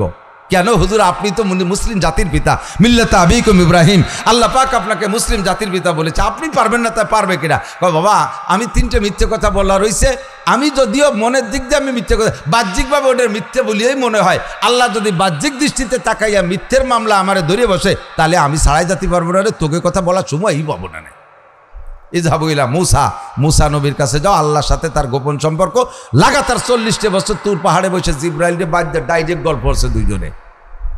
তুর পাহাড় ছিল আল্লাহর, মুসা আলাইহিস সালামের পাহাড়, ওই পার্কে বসে দুজন গল্প করবো। ও জায়গাতে কি পিরিত ওই মুসার দ্বারা হতে পারে? ইযহাবু ইলা মুসা, সবাই যাবে। মুসা সে কেউ পারে নাই, আল্লাহর কাছে একটু বলেন না, এখন তো ঠিকই পারতেছি না। মুসা আলাইহিস সালাম লাস্তুল্লাহ, এই কাজে আমিও অযোগ্য। কেন? কয় যে আমার একটা মার্ডার কেস রয়ে গেছে, ফিরাউনের বাবর সিরে 100 দিয়ে মারি ফেলাইছিলাম, সে বিচার আজও পড়িয়ে রয়েছে। যদি আল্লাহ তাআলা সেই কোর্টে আমার ধরিয়ে বলছে যে তুমি এক মানুষ মারছো কে, আমার তো জবাব আছে আমি কাফের মারছি, কিন্তু সে মানুষও হত্যা করছে, নবী এই আদ্যে মারলাম। এই জন্য এবার ভয় লাগতেছে আমার। যার কাছে ইযহাবু ইলা ঈসা, তোমরা ঈসা আলাইহিস সালামের কাছে যাও। সবাই ঈসা আলাইহিস সালামের কাছে আসবে। হুজুর সব নবী ফেল, আপনি একটু কন আল্লাহর কাছে। ঈসা আলাইহিস সালাম বলবেন আমার ওই জাতীয় কোনো সমস্যা নাই, কিন্তু আমার উম্মত নিয়ে আমি বড় বেকায়দায় আছি। এরা আমারে বেশি ভালোবাসতে যাইয়া, আমার উম্মত খ্রিস্টান, আমার উম্মত বেশি ভালো জানতে যাইয়া আমারে গলা চিপে মারতেছে, আমার পক্ষে দালালি করতে যাইয়া আমারে আল্লাহর সামনে একেবারে খাটো করে ফেলাইছে। আমি হলাম ইন্নী আব্দুল্লাহ, ঈসা আলাইহিস সালাম কয় ইন্নী আব্দুল্লাহ, আমি আল্লাহর বান্দা, আর ওরা আমারে কয় যে আমি আল্লাহর ছেলে। কত বড় জঘন্য! ক্বালাতিন নাসারা মাসীহ ইবনুল্লাহ ওয়া ক্বালাতিল ইয়াহুদু উযাইরুন ইবনুল্লাহ। ইহুদিরা কয় উযায়ের আলাইহিস সালাম আল্লাহর ছেলে, আর উযায়ের আলাইহিস সালামের মা হলো আল্লাহর স্ত্রী। আল্লাহ উযায়েরের মায়ের সাথে যৌন মিলন করে গর্ভ তৈরি করে দিয়েছেন, আর সেই গর্ভের সন্তান হলো উযায়ের। একটু বলেন না নাউযুবিল্লাহ। আমার আল্লাহ কয় কুল হুয়াল্লাহু আহাদ আল্লাহুস সামাদ, পড়বেন না? কুল হুয়াল্লাহু আহাদ আল্লাহুস সামাদ লাম ইয়ালিদ ওয়া লাম ইউলাদ ওয়া লাম ইয়াকুল লাহু কুফুয়ান আহাদ। আমি কাউরে জন্ম দেই না, আমি কারো থেকে জন্ম নেই না, আমি আল্লাহ একক, আমি কাহারও কাছে ঠেকানা। এই ইহুদিরা আমাকে অপবাদ দিয়েছে, তারা কয় আমার সন্তান হলো উযায়ের, আর উযায়েরের মা আমার স্ত্রী। ওয়াকালাতিন নাসারা মাসীহ ইবনুল্লাহ, আর নাসারা খ্রিস্টান তারা আমার শত্রু, তারা আমার নামে এমন একটা জঘন্য অপবাদ দিয়েছে। তারা কয় মারিয়াম আমার স্ত্রী আর ঈসা আমার সন্তান। একটু বলেন না নাউযুবিল্লাহ। ঈসা আলাইহিস সালাম বলবেন বাবা রে, আমি এ ব্যাপারে অপারগ, আমি আল্লাহর সামনে গেলে আমার উম্মতের এই দালালির কারণে লজ্জা পাবো। আপনাকে বাড়ির তো গরুর হাট আছে, দালালি জানেন না? আমি উদয়পুর মাদ্রাসায় পড়াইছি, আমি লেখছি হাসিল, নবীর মাস্টার ফার্স্ট হয়ে যেত, আমি সেকেন্ড হতাম। লেখায় আমি খুব দ্রুত ছিলাম, হাসিল লিখতাম। ওই তোহরিতি 2 টাকা ওইটা লেহা আলা পাতাম, সেই লোভে দুমচা লেহা লিখতাম। আইসে দেই যে হাসিল লিখতেছে, হুজুর আমার আত্মীয় মুসলমান, এক গাল দাঁড়িয়ে আছে, হুজুর আমার আত্মীয়, এখানে একটা হাসিল দেন, এখানে পয়সা করে দেওয়া হবে না। কিরম আত্মীয়? আত্মীয়র নাম কি? এদিকে মুসলমানের আত্মীয়, আর যার নামে গরু কিনতে আছে তার নাম হরিভদ। তো হরিভদ তোমার কিরম আত্মীয়? মা হিসাবে তা হিসাবের, মেয়ে হিসাবের মা হিসাবে তা হিসাবের, খালা শ্বশুরি শালা, খানিক দূর জাতি হিন্দু হয়ে গেছে। গাই বেচতে গেছে, বাজা গাই এক লোক, তাহলে বাজা গাই তো স্বাস্থ্য শরীর ভালো হয়, ওকে তো বাচ্চা কাচ্চা নাই, ট্যাবলেট খেয়ে নষ্ট হয়ে রয়েছে। এখন ওই বাজা গাই বেচতে গেলি, বাজা কলি কেউ কেনে নি, কসাইরা অল্প দামে কিনবে, যদি কয় বছর বিয়ে নে তালি দাম আছে। এখন ওই দালালে আইসে কয় যায় ভাই আপনার গায়ের অবস্থা কি, বেচবেন? বলে হ্যাঁ বেচবো। কত টাকা? এই টাকা লিবে। গায়ের যোগ্যতা কি? আর শয়তান 4 বছর কলই খাইছি, একটা বাচ্চা দিল না, 1 টাকা দুধ দিল না, ওই কুরবানি দেবো না বেঁচে দিয়ে যাও। কয় ওয়া করলি গাই দামে বেচতে পারবো না, চুপ করে থাও, আমি বেঁচে দিচ্ছি। কয়টা দেওয়া? কয় 300 টাকা দেবো। এই 300 টাকা যদি দালালি শুরু করে দেয়, গরু হাটেতে আছে আমি জানি। এখন দালালে এত সুন্দরভাবে কাস্টমারের কাছে বিবরণ দিয়েছে, বছর বিয়ে নিয়ে কোনো বছর 11 মাসেই হয়। আর সকালে 4 কেজি বিকেলে 2 কেজি। এত সুন্দর করে বর্ণনা দিয়েছে, কাস্টমার দুর্বল, কেনার জন্য রেডি হয়ে গেছে। এখন কয় তালি রাখেন, আমরা একটু পরামর্শ করি। গাই তো পাশের একটা দেখছে, এইটা নেবো না ওইটা নেবো, এই কয় একটু পরামর্শ গেছে। এর মধ্যেই গাই এলাকায় গাই বেসবো না, গাই বেসবো না, গাই যদি বছর বিয়ে নিয়ে হয় আর ডেলি সকালে 4 কেজি 2 কেজি বিকেলে, এ হলি তো বেসবো কা। বাট দালালি ভাষায় এত চমৎকার হচ্ছে, গাই এলাই ব্যবসা করে বুদ্ধি পড়িয়ে গেছে। ঈসা আলাইহিস সালাম কয়, আমার এই খ্রিস্টান দালালরা এমন দালালি আমার পক্ষে করছে, আমি নিজেই লজ্জায় পড়ে যাব আল্লাহর সামনে যাইয়া। আস্তাগফিরুল্লাহ, আস্তাগফিরুল্লাহ। এই দালালের গোষ্ঠী। খ্রিস্টানরা কি জান্নাতি না জাহান্নামী? ফতোয়া দেন, জান্নাতি না জাহান্নামী? কাদিয়ানীরা মুসলমান না কাফের? আরো জোরে বলতে হবে, কাদিয়ানীরা মুসলমান না কাফের? এ সব খ্রিস্টানদের দালাল, সব খ্রিস্টানদের দালাল। তবলিগের ভিতরে ভেজাল সৃষ্টি করে তারা খ্রিস্টানদের দালাল। হিজবুত তাওহীদ খ্রিস্টানদের দালাল। বাংলাদেশে যত ফেরাকে বাতিলা আছে, যত ভণ্ড পীরের আড্ডা আছে, সবগুলো খ্রিস্টানদের দালাল, সমস্তগুলো খ্রিস্টানদের দালাল। ওরা পয়সা দিয়ে এগুলো আমাদের এগেনস্টে তৈরি করে। আস্তাগফিরুল্লাহ। ঈসা আলাইহিস সালাম, বাবা তোমার মাপ চাই, তোমরা অন্য সৃষ্টি আরো যাবো কোন জায়গা? অফিসার তো সবই শেষ। সে আদম অফিসারের থেকে শুরু করছে, ঈসা অফিসার পর্যন্ত, এমপি মন্ত্রী সব চাই। এখন যাব কোন জায়গায়? কই যাবো ইলা মুহাম্মাদিন সাল্লাল্লাহু আলাইহি ওয়াসাল্লাম। বলে না সুবহানাল্লাহ। একটা জায়গা আছে, ওই জায়গায় কোনো কলমের দাগের পরিমাণ দাগ নাই। ওই আমলনামাটা ওই ব্যক্তির গায়ে কোথাও একটা তিল পরিমাণ কোনো দাগ নাই। সে আল্লাহর কাছে যা বলবে তাই শুনবে, তার উম্মতরাও তাকে ডিস্টার্ব করে নাই। যাও তোমরা তার কাছে যাও। কয় তার নাম কি? কয় মুহাম্মাদুর রাসূলুল্লাহ। সব আইসা নবী পাকের কাছে বলবে, ইয়া রাসূলুল্লাহ ইশফা লানা ইলাল্লাহ, আমাদের জন্য আল্লাহ পাকের কাছে সুপারিশ করেন। ময়দানে মাহশার দেখতেছেন, মানুষ বিষের মতো দাবাইতে তালে আছে, পায়ের নিচে জমিনটা আগুনের মতো পোড়া, তামার মতো লাল, মাথার 4 আঙ্গুল উপরে সূর্য, দুই দিকে গরমে বিষের মতো দাপাচ্ছে আর চিৎকার করে বলতেছে, রব্বানা আখরিজনা মিনহা ওয়া ইন শি'তা আদখিলনাল জান্নাহ ওয়া ইন শি'তা আদখিলনান নার। আল্লাহ মনে চাইলে বেহেশতে দাও, না হয় তুমি দোজখেই দাও। এই হাসরের মাঠ তো সহ্য করতে পারতেছি না, এর থেকে বের করো। চিৎকার মারতে থাকবে, নবী পাক সিজদায় পড়ে যাবে।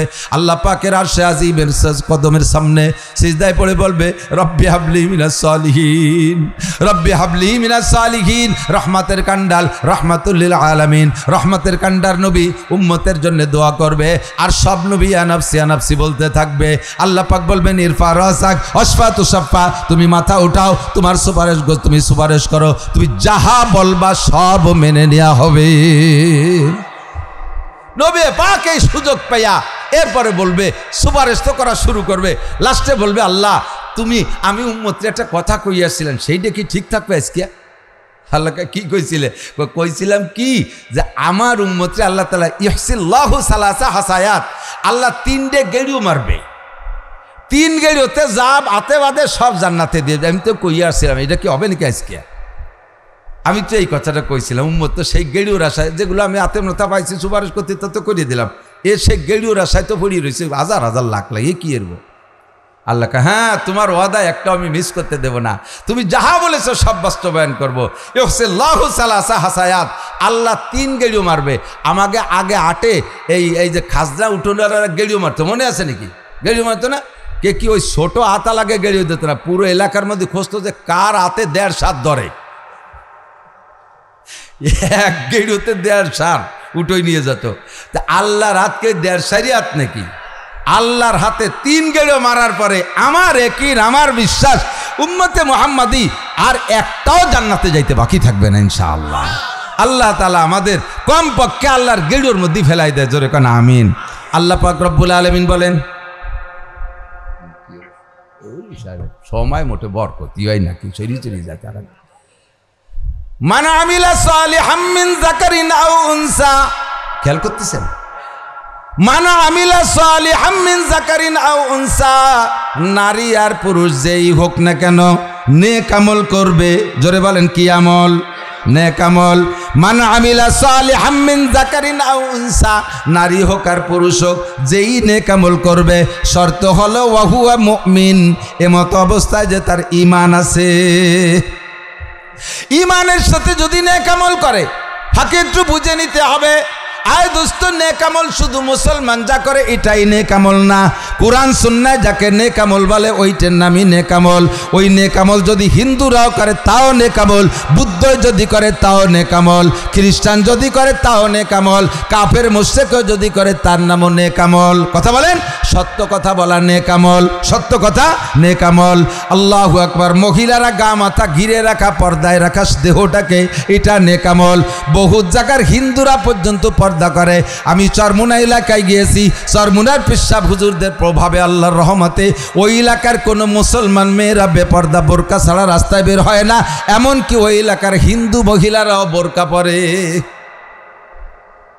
বোরকা পরা নারীদের ঐতিহ্য, নারীদের এটা একটা আমল ফরজ পর্দার জন্য। এই পর্দা নেক আমলটা মুসলমান মহিলারাও করে, অমুসলমানরাও যদি করে তাহলে সেটা নেক আমল। লেনদেন সঠিক রাখা নেক আমল, মুসলমান করলেও নেক আমল, কাফের মুশরিকও করলে নেক আমল। এমন করে বলতে গেলে সময় লেগে যাবে, সংক্ষেপে শুধু গোড়া ধরাই দিছি। ভালো কাজ কোরআন সুন্নাহ আল্লাহ আল্লাহ রসুলের মত পথের সাথে মিল খায় এমন কাজ যদি মুসলমান করে তাও নেক আমল, অমুসলমান করলেও নেক আমল। তবে অমুসলমান করলে এই নেক আমলের বিনিময় তারা আখেরাতে পাবে না, আখেরাতে পাবে না। কারণ এই নেক আমল তাদের বস্তার নিচে তলায় সেলাইটা থাকার কারণে পিছন দিয়ে বেরোয় যায়। ইমানের বস্তার তলায় সেলাই নাই, তারা বস্তার তলিতে সেলাই দেয় না লা ইলাহা ইল্লাল্লাহ মুহাম্মাদুর রাসূলুল্লাহ। এই কলেমা দিয়ে ইমানের বস্তার, আমলের বস্তার তলায় সেলাই দিতে হয়। সেলাই না দিয়ে তারা শুধু আমল রাখছে, কোনো বস্তার তলিতে সেলাই না দিয়ে উপর দিয়ে যত রাখেন বস্তার কান ধরে উঠলে কি কিছু থাকবে? কতক্ষণ থাকবে? আমার আপনার আমল রাখার বস্তার তলায় সেলাই দিতে হয় কলেমা লা ইলাহা ইল্লাল্লাহ দিয়া। আবার খেয়াল রাখতে হবে, বস্তার তলায় সেলাই দিছি লা ইলাহা ইল্লাল্লাহ দিয়া, আমল ঢুকাইছি, কিন্তু বস্তার তলিতে, বস্তার তলায় তিনটে বড় বড় ইঁদুর লেগে আছে। মাটির তলে আন্ডারগ্রাউন্ডে বাংকার খুঁজা একেবারে ক্যানেল বানাইয়া, চ্যানেল বানাইয়া তিনটে ইঁদুরও জায়গাতে ফুটো করে যা উপর দিয়ে ডালতেছেন, নিচে দিয়ে সব আন্ডারগ্রাউন্ডে ক্যান্টনমেন্টের মধ্যে নিয়ে যায়। এই ফেরিঘাটে একজন মুরব্বী উপার, আমি তখন উদয়পুর পড়াই, একজন ওই উঠেই যে বাম পাশে যে ছোট টিনির একটা মসজিদ ছিল, আছে নাকি সেটা? ওই মসজিদে বুড়ো একজন ইমাম ছিল। হ্যাঁ, নোয়াখালী নাকি নেই জায়গায় বাড়ি তা জানি না, হালকা পাতলা বুড়ো লম্বা একজন ইমাম ছিলেন, লম্বা একজন ইমাম। উনি মাঝে মধ্যে খুব মজার কথা বলতেন। আমি একদিন জিজ্ঞেস করছি, হুজুর আপনার বয়স কত? কয় যে আরে আমার মরার ডেট ফেল হয়ে গেছে। আপনার বয়স কত? আমার মরার ডেট ফেল হয়ে গেছে। জাগে অতি দেখছি তারা বলি সাপ হয়ে গেছে, আমি রয়ে গেলাম কিভাবে। উনি একদিন শের বলছিলেন, আয় বেরাদার দফে আউয়াল মুশকুন, একবার বলছে একবারই মুখস্থ হয়ে গেছে। আয় বেরাদার দফে আউয়াল মুশকুন বাদাজাদার কিসে গন্ধম নুশকুন। ও ভাই, বস্তার তলিতে ইঁদুর লেগে আছে, আগে ইঁদুর রে মাইরা পিটাইয়া শেষ করে দাও, তারপরে বস্তার মধ্যে গম রাখো, নইলে বস্তার মধ্যে গম রাখবা আর তল দিয়ে ইঁদুরে কাইটে বেরোয় নিয়ে যাবে, লাস্টে তোমার খালি বস্তা পইড়া রবে। কথা কন ঠিক ঠিক না? আয় বেরাদার দফে আউয়াল মুশকুন বাদাজাদার কিসে গন্ধম নুশকুন। আগে লাঠি রাখবেন, তিনটে ইঁদুরে বস্তার তলা ফুটো করে। 1 নম্বরে শিরিক, 2 নম্বরে কুফর, 3 নম্বরে বেদাত। 1 নম্বরে শিরিকের ইঁদুর, 2 নম্বরে কুফরের ইঁদুর, 3 নম্বরে বেদাতের ইঁদুর। এই তিনটে ইঁদুর যদি বস্তার তলায় লাগানো থাকে, আপনি 100 উমরা করেছেন, 10 বার হজ করেছেন, 100 চিল্লা দিয়েছেন, 1000 খতম কোরআন পড়েছেন, লক্ষ কোটি টাকা মাদ্রাসায় দান করেছেন, সারা জীবন তাহাজ্জুদের নামাজ পড়েছেন, আপনি ইশা কাওয়াবিন চার সব পড়েছেন, বহুবার লক্ষ লক্ষ লাখ কলমা জিকির করেছেন, বস্তার মধ্যে ঢুকাইছেন, পিছন দিয়ে বেরোয় চলে গেছে শিরিকের কারণে, কুফরের কারণে আর বেদাতের কারণে। এই জন্য তিনটে ইঁদুরকে মেরে রাখতে হবে আর ইমানের তলায় বস্তার নিচে সেলাই দিতে হবে। আল্লাহ পাক বলেন, মান আমিলা সালিহাম মিন যাকারিন আও উনসা ওয়া হুয়া মুমিন। নারী আর পুরুষ যদি নেক আমল করে ইমানের সাথে, একটু বলেন কিসের সাথে? ইমানের সাথে।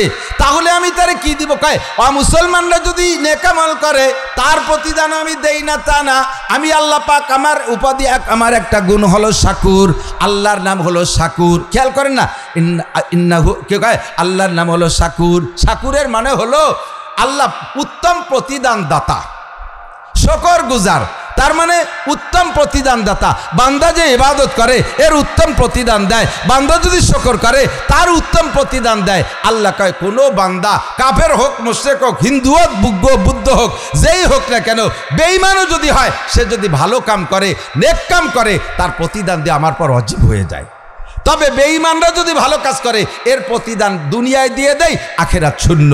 আখেরাত শূন্য, কারণ আখেরাত সে মানে না, পরকাল সে মানে না, কাজেই তারটা পরকালের জন্য রাখার দরকার নাই। সে দুনিয়া বিশ্বাস করে, দুনিয়ায় তাকে দিয়ে দিছি। বল তো সিরুনাল হায়াতাদ দুনিয়া ওয়াল আখিরাতু খায়রু ওয়া আবকা। তুমি দুনিয়াকে প্রাধান্য দিয়েছো, কাজেই দুনিয়ায় তোমারে দিয়ে দেবো, আখেরাত তোমার শূন্য। আর মোমেনে যদি নেক আমল করে আল্লাহ কয় তারে দুনিয়ায়ও দেবো, আখেরাতে দেবো। কন্যা সুবহানাল্লাহ। আল্লাহ কয় ফালা নুহিয়ান্নাহু হায়াতান। খেয়াল করে না, একটু খেয়াল করেন না। নেক আমল করবেন নারী আর পুরুষ, কাফেরে করলে শুধু দুনিয়ায় পাবে, যেমন কাফেররা পাইতেছে। দেখেন ইহুদ নাসারারা কোটি কোটি টাকা দান করে, দান করা ভালো কাজ, তার বিনিময়ে আল্লাহ তাদেরকে দুনিয়ায় কত উন্নতি দিচ্ছে, কত উন্নতি দিচ্ছে। আল্লাহু আকবার। এই নেকাম, এই দানগুলো যদি তারা নেকাম ইমানের সাথে করতো, বিনিময়ে দুনিয়া পাইতো, আখেরাতও পাইতো। আর মোমেন মুসলমানরা যদি নেকামল করে, আল্লাহু আকবার, ইমানের বদৌলতে আল্লাহ কয় তারে দুনিয়াও দেব, আখেরাতে দেব। ফালা নুহিয়ান্নাহু হায়াতান তাইয়্যিবা। দুনিয়ার জিন্দেগি তাকে উত্তম, শান্তিময়, সুখময় জীবন যাপনের সুন্দর ব্যবস্থা করে দেব। বলেন না সুবহানাল্লাহ। আর কি দেব? ওয়ালা নাজজিয়ান্নাহুম আজরাহুম বিআহসানি মা কানু ইয়ামালুন। আর পরকালে দেব নেক আমল যতটুকু করবে তার চাইতে 1000 কোটি গুণ বেশি। নেকামল করবে ইমানের সাথে নারী আর পুরুষ। আহা, বোঝে নাই ইমানের সাথে মানে কি? আরে ভাই, আল্লাহ আছে না নাই? পরকালে নেকামলের প্রতিদান দেনেওয়ালা কে?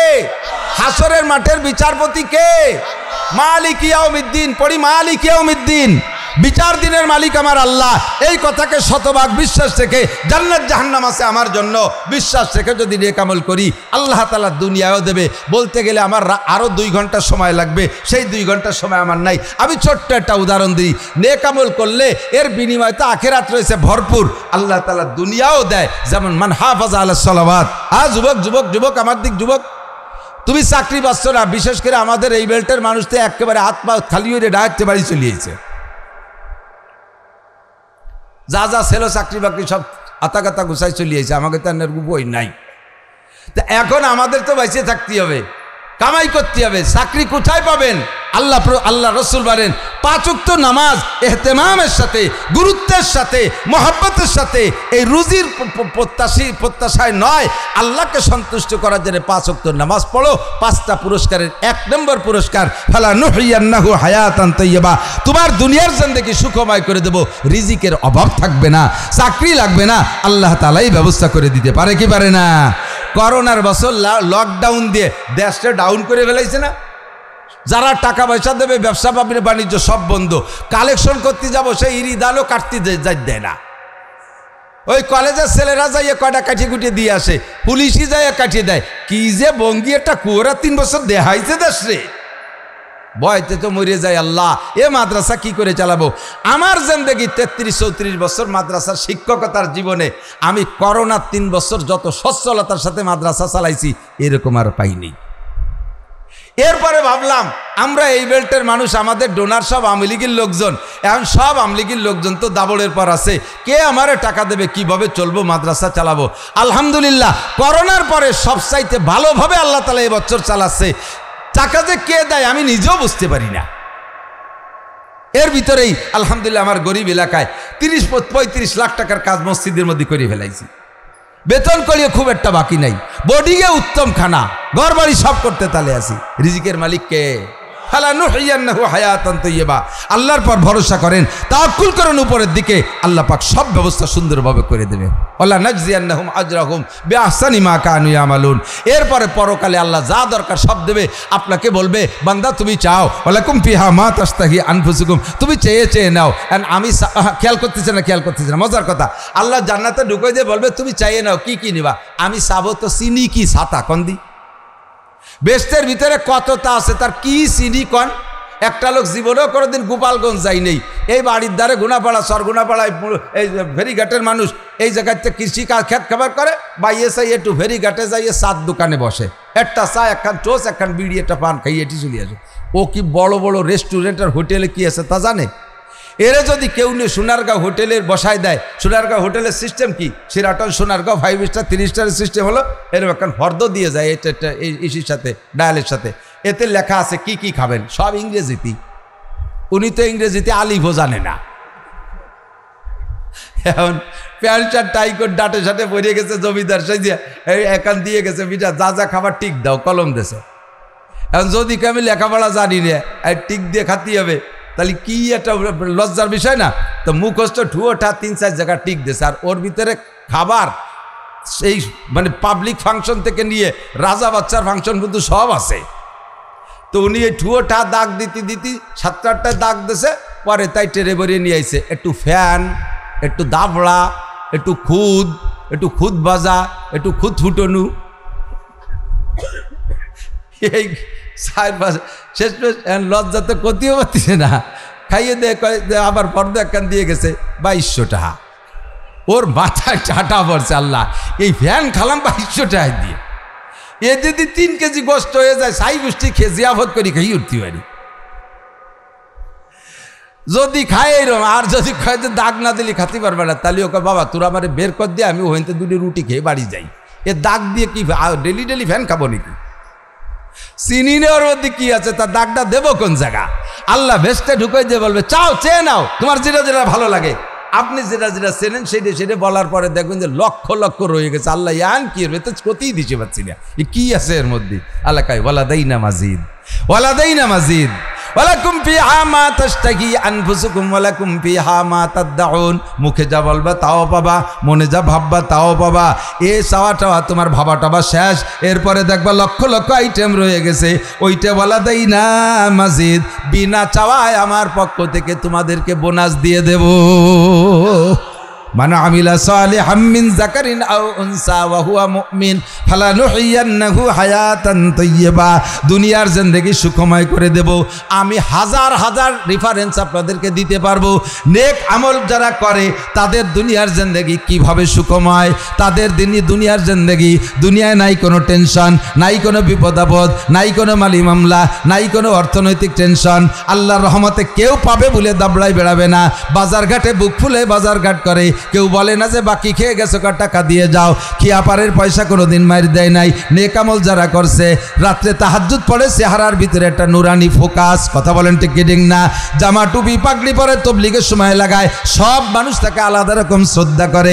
এইটাই তো দুনিয়ার জিন্দেগির শান্তি। আর কি বড় বড় রাজা বাদশা হইছ, আর পরে আকাম কুকাম করে দাবড়ের পর থাকলে কোথায় গেল সে সুখ শান্তি? সব সাতুর আড়িতে বাড়ি লেগে ধুমু ধুমু হয়ে গেছে, ঠিক না? তাহলে ওই শান্তি শান্তি না। যে কয়জন ইমানদারির সাথে আছে সে কয়জন আমরা এখনো আছি, বলেন আলহামদুলিল্লাহ। যে হালাতে আগে ভালো ছিলাম ওই হালাতে এখনো ভালো আছি, ওই হালাতে সামনেও ভালো থাকবো। আর এই ভালো থাকাটা ধরে রাখার জন্য একমাত্র সবক হলো ইমান আর আমলের সাথে থাকা, কথা কয় না? টাকা পয়সা কামাই করে দেখছি, কর্নেওয়ালাকেও দেখছি, বড় বড় পদ দখল কর্নেওয়ালাদেরকে দেখছি, কেউ সুখে নাই। আমরাই সুখে আছি, বলবেন না? আমরাই সুখে আছি, আসি না? নাই কোনো কেস নাই, কাছারি নাই, মালি নাই, মামলা নাই, নিরিবিলি আছে। আগেও মসজিদে যেতাম, এখনো যে আমাকে কেউ দাবড়ায় না। সুখে থাকবো, শান্তিতে থাকবো। এরপরে আল্লাহ পাক রব্বুল আলামিন আমাদেরকে যাতে ঈমান আমলের সাথে সুন্দরভাবে যার তৌফিক দেয়, এজন্য দোয়া করব। আর নেক আমল করিয়ে খেয়াল করেন, আমি নেক আমল কিছু করিয়ে অনেকে গল্প, আরে আল্লাহ আমারে বেচতে না দিয়ে পারে। যে নামাজ আমি পড়ি আর যে পরিমাণ দান করি, ওই কিছুদিনে আসি ওগুলো তো খুঁজে পাচ্ছি না। তো যা দান করি ও শোধ হইও সমান সমান হইও, তারপরও ডানি থেই যাবে। সাবধান, অত সাহস ভালো না। আমি আপনি কি ইব্রাহিম আলাইহিস সালামের চাইতে দামি? ইব্রাহিম আলাইহিস সালাম, ইসমাইল আলাইহিস সালাম 2 বাপ বেটা বানাইছে কাবা ঘর। কি বানাইছে? মন্দির, গির্জা, pagoda, KG school, primary, high school, college, বিশ্ববিদ্যালয়, আরে ফেরিঘাট, এই তেলের পাম্প, এগুলো বানাই নেই। বানাইছে কাবা ঘর, আল্লাহর নির্দেশে বানাইছে, আল্লাহর নির্দেশে। স্ট্রাকচার জিব্রাইল দেখাই দিয়ে গেছে এই সিস্টেমে বানাবা, তাই 2 বাপ বেটা বানাইলেন। তাহলে এই বানানোর পরে ও আবার কবুল হবে কি হবে না, এর জন্য কি আল্লাহরে রিকোয়েস্ট করার দরকার আছে? ইব্রাহিম আলাইহিস সালাম ইসমাঈল আলাইহিস সালাম দুই বাপ বেটা কাবা ঘর বানায়। আল্লাহ আমরা তো বানানোর দরকার বানাইছি, আমাদের এই মেহনত যদি তুমি কবুল না করো, তোমার ঘর জায়গায় পড়ে থাকে, আমরা দুই বাপ বেটা খালি হাতে উঠতে হবে। এজন্য ইব্রাহিম আলাইহিস সালাম কাবা ঘর বানাইয়া পাশে বসে 2 রাকাত নামাজ পড়ে কয়, রব্বানা তাকাব্বাল মিন্না ইন্নাকা আনতাস সামিউল আলিম ওয়া তুব আলাইনা ইন্নাকা আনতাত তাওয়াবুর রহিম। মেহেরবানি করে কবুল করো। তুমি কবুল না করলে এই দুই বাপ বেটা খেটে পিটে কত কষ্ট করে ঘর বানাইছি, একটা নেকি আমাদের আসবে না। কাবা ঘর বানায় যদি রব্বানা তাকাব্বাল মিন্না ইন্নাকা আনতাস সামিউলকে সারেন্ডার করতে হয়, আমাদের দেশের যারা কিছু করে, মসজিদ বানায়, মাদ্রাসা বানায়, ঈদগাহ বানায়, আঞ্চলিকভাবে যারা দায়িত্বশীল সভাপতি, সেক্রেটারি, ক্যাশিয়ার, এরা একটু লামসাম করে ক্রেডিট ঝাড়ে, এটা আমি করেছি, ঈদগাহ আমি করেছি, আগের কমিটি কিচ্ছু করে নাই, এবার আমরা দেখেন কি করেছি, আরও করেছি, এরপরে সামনে সুযোগ দেন, দেখেন কি করে ছাড়ি দেই, রাস্তা কাটিয়ে খাল বানায় দেবো, 12 মাস কাল নৌকো বেয়ে বেড়াবেন, আসমান ভেঙে জমিনে নামাবো, মাঠ লাঠির মধ্যে মুগুর ভরে ছাড়িয়ে দেবো। কেউ যখন প্রশংসা করে না, নিজে নিজে গল্প পারে, ইহিব্বুনা, কোরআন শরীফে আল্লাহ তাআলা, আল্লাহ যে কি আল্লাহ তা তোর কই যেতে পারি না। ইহিব্বুনা ইহমাদু বিমা লাম ইয়াফালু, কিছু করিও তো প্রশংসা চাই, আর কিছু না করিও প্রশংসা চাই। কতক্ষণ ভালো কাজ না করিও প্রশংসা চাই, যে এটা তোমরা বলতে থাকো আমরা আমি খুব এগুলো করেছি, ক্রেডিট ঝাড়ে। আরে কিছু না হলেও আমি যে 5টা মসজিদ করছি, এর আমলেই তো আমি বেহেশতে চলে যেতে পারবো, যদিও নিজে নামাজ না পড়ি। হুজুর কইছে সেদিন, মামবানা মসজিদ আল্লাহ বানাল্লাহু লাহু বাইতান ফিল জান্নাহ, যে আল্লাহর ঘর মসজিদ বানায় দেয়, আল্লাহ তারে জান্নাতের মধ্যে বালাখানা বানায় দেয়। তো আমি 5টা মসজিদ বানাইছি, 5টা বালাখানা আমার নামেই হয়েছে, ও জায়গা কি অরিফতও যাবে নাকি? আমার বালাখানা আমি যাবো? আরে মিয়া বালাখানা বানাইছো তোমার ঠিক আছে, কিন্তু বালাখানা তো তালা দিয়া, বালাখানা কি দিয়া? তালা দিয়া। ওই তালা তো না খুলে ঢোয়া যাবে না, সে তালার খোলার নাম, চাবির নাম কি? ওই চাবির নাম কি? আসসালাতু মিফতাহুল জান্নাহ। বালাখানা বানাইছে, সে চাবি বানায় না, ওর পাশে খালি তওয়াব করে বেড়াবা, ভিতরে ঢুকতে পারবা না। কতক্ষণ না কে বালাখানার জন্য দোয়া, ইবাদত বন্দেগীর জন্য দোয়া, সময় নাই বলতে পারলাম না। এবার তাকাব্বাল মিন্না, কবুল করো। তো কবুল হলো কি হলো না, এর একটা বুঝ পাওয়া দরকার না? সংক্ষেপে বলে দেই, তওবা কবুল হবে, তওবার জন্য কবুল দরকার। তওবা কবুল হয়েছে এর প্রমাণ, যে গুনাহ থেকে তওবা করছেন মরা পর্যন্ত যদি সেই গুনাহ না করেন, তাহলে বুঝবেন যে তওবা কবুল হয়েছে। বোঝেন এই কথা? ডেলি ডেলি আস্তাগফিরুল্লাহ আস্তাগফিরুল্লাহ আস্তাগফিরুল্লাহ আস্তাগফিরুল্লাহ, আরে কি কেউ কাছে না তসবিহ পড়ে, তসবিহ পড়ে, হ্যাঁ আমার হাস আসে। চার দোকানে বসে গল্প হতিছে, হাসিনে খালেদা এরশাদ জিয়া মজিবার, আবার গুটি চলতি তালে আছে, দেখছেন না এরকম? আর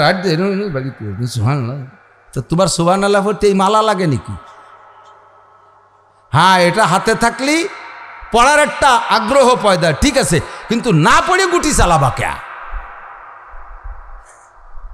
কতক্ষণ তো বলে, শায়ের বলে, তো বাবার লাভ সব হেবার কাপ দিল পুরা জোকে গুনা মাসিয়াতরা খান্দামিয়া ইয়াজে ইস্তিগফারে মা মাসিয়াতরা খান্দামিয়া ইয়াজে ইস্তিগফারে মা। মুখে আস্তাগফিরুল্লাহ, রাতে তসবিহ, আর ভিতরে ভিতরে ব্যারাকের টাকা কোন অফিসে গেলে তাড়াতাড়ি পাওয়া যায়, কোন জায়গা গেলে ঘুষ পাওয়া যায়, কোন জায়গা গেলে সুদ পাওয়া যায়, কিভাবে কি করা যায়, যত আকামের প্ল্যান ভিতরে ভিতরে, আর মুখে আস্তাগফিরুল্লাহ, হাতে তসবিহ। এই তসবিহটি আর আস্তাগফিরুল্লাহর মুখ ভরে হাসে, কত বড় বাটপার, ই কি সিটার। এরও আছে না নেই? সকালবেলা ফজরের নামাজ পড়ে 3 খাতার যে পাগড়ি একটা বাইন্দে মেহগুনি গাছ লাগাতে গেছে, বাড়ির আর কোনা যাইতে লাগাইয়া ফাঁসের বাড়ির দিকে মাথা কাজ করে দিতেছে। মানে গাছ বড় হলে ওকে উঠোনের পর বড় করা, যাতে খেতা কাউল চুয়তি না পারে। এরকম দিনদার ক্রিমিনাল আছে না কিছু? কুজুড়িও আস্তাগফিরুল্লাহ বহুত, এ বহুত। তুমি মিয়া গাছ লাগাও, তোমার সীমা নাই। এই গাছটা বড় হবে, বড় হওয়ার পর তো সে 2 দিক বড় হবে, 2 দিক বড় হলে ওই পাশের বাড়ির দিকে চলে যাবে, তাকে আধা হাত জায়গা দখল করে ফেলবে। এটি তো তুমি কোনোদিন ছাড়বা না, তুমি বলবা গাছ আমার তো জায়গা আবার। এই শয়তানি বাদ দাও। তা আপনি যে গুনাহ থেকে তওবা করেছেন ওই তওবা কবুল হয়েছে, প্রমাণ হলো মরার আগে যদি আর সেই গুনাহ না করেন। আপনি ইবাদত করবেন, ইবাদতের একটা প্রতিদান আছে। প্রত্যেক ইবাদতের সময় নাই বলতে পারলাম না, প্রত্যেক ইবাদতের প্রতিদান আছে। দুনিয়ার দিক দিয়েও দুনিয়ার প্রতিদান আছে। আপনার এই ইবাদত কবুল হয়েছে তার প্রমাণ হলো যদি আপনি এই প্রতিদান পান।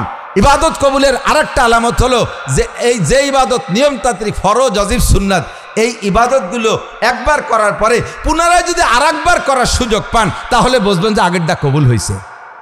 আপনি হজ করে আসছেন, কমপক্ষে আরেকবার যদি উমরা করার সুযোগ পান তাহলে আপনার ওই আগের হজটা কবুল হয়েছে, এটা তার প্রমাণ।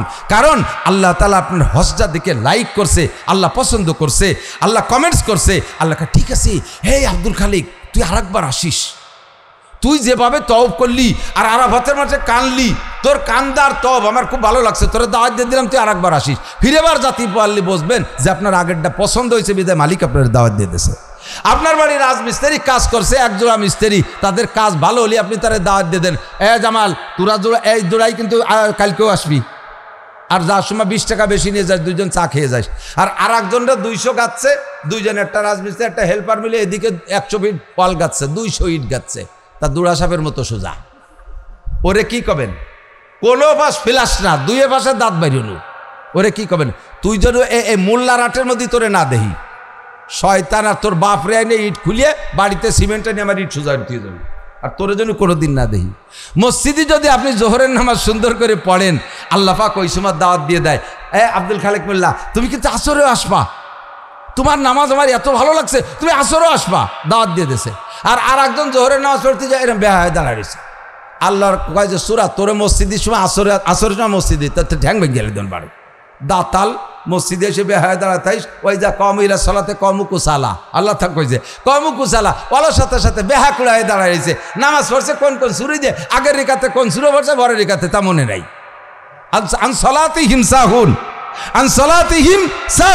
নামাজ ভুলে যায়, তোর মতো বেডঙ্গারে আল্লাহ দাওয়াত দেয় না, তুই আর মসজিদে আসবি না। যার কারণে দাদা জোহরের সময় জোহর পড়ে গেছে, আসরের সময় নানা ঝামেলায় বেঁধে গেছে, ভর্তি পারলো না। কেন ফেললি না? তোমার জোহরের নামাজ পছন্দ হয় নাই, আল্লাহ জানি তোমার দাওয়াত দেয় নেই।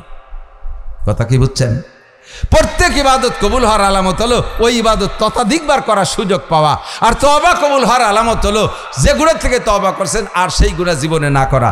আল্লাহ তাআলা আমাদের ইবাদত বন্দেগী সঠিকভাবে করার তৌফিক দান করুন, আমাদের ইবাদত কবুল করুন। বলেন রব্বানা তাকাব্বাল মিন্না ইন্নাকা আনতাস সামিউল আলিম ওয়া তুব আলাইনা ইন্নাকা আনতাত তাওয়াবুর রহিম। তওবাটাও কবুল করো, ইবাদতও কবুল করো, খালেস তওবা করে দুনিয়া থেকে যাওয়ার তৌফিক দান করো। মা আমাদের এই মাদ্রাসা ভেরি গুড মাদ্রাসা, আপনারা এই মাদ্রাসার পক্ষে তো সবাই নাকি বলে? সত্যি পক্ষে? কারা কারা পক্ষে? ভয় নাই, টাকা চাচ্ছি না, একটু দেখতে চাচ্ছি, হাতগুলো ভিডিও হয়ে যাক, আর সে আজিমের দরবারে ভিডিও হোক। মাদ্রাসার পক্ষে হজে যাবেন, হজে যাবেন, উমরায় যাবেন, যাবেন, আল্লাহ কবুল করুক, বলেন আমিন। একবার হজ উমরা করে আসলে বাকি জিন্দেগিতে নামাজে দাঁড়াইলে আল্লাহু আকবার বলার সাথে সাথে চোখের সামনে কালো গড্ডা এসে বেঁচে ওঠে, কাবাঘর চোখের সামনে বসে। যাবেন যাবেন যাবেন, আল্লাহ কবুল করুক। উমরায় যাইতে লাগে 2 লাখ বর্তমানে, আর হজে যাইতে লাগে 6-7 লাখ কমপক্ষে।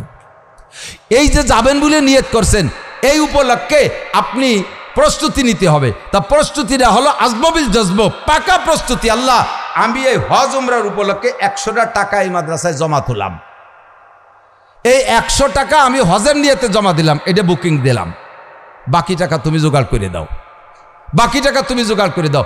100 টাকা জমা দেবেন, এই টাকা আবার হুজুরা ফেরত দেবে না, ওনরা ওইটা মাদ্রাসায় কাজে লাগাইয়া আপনার বাকি টাকা জোগাড় করার জন্য দোয়া করবে। আল্লাহ এই লোকটা হজের জন্য 100 টাকা দেশে, বাকি 2 লাখ লাগবে, তুমি দিয়ে দাও। তো এই উপলক্ষে পকেটে যদি থাকে 100টা টাকা কি হজ উমরা উপলক্ষে জমা দেওয়া যাবে? যাবে? কার কার যাবে দেখি 100 টাকা করে। আজকে এখানে হজ উমরার জন্য 100 টাকা দেবেন, 100 টাকা, 100 টাকা দেবো, পাঠাবো, লোক পাঠাবো, 100 টাকা। আল্লাহ এই কজনে হজ উমরা করার তৌফিক দান করো। যাদের 100 নাই 50 দেবেন, কিরা কিরা। আল্লাহ আমার কাছে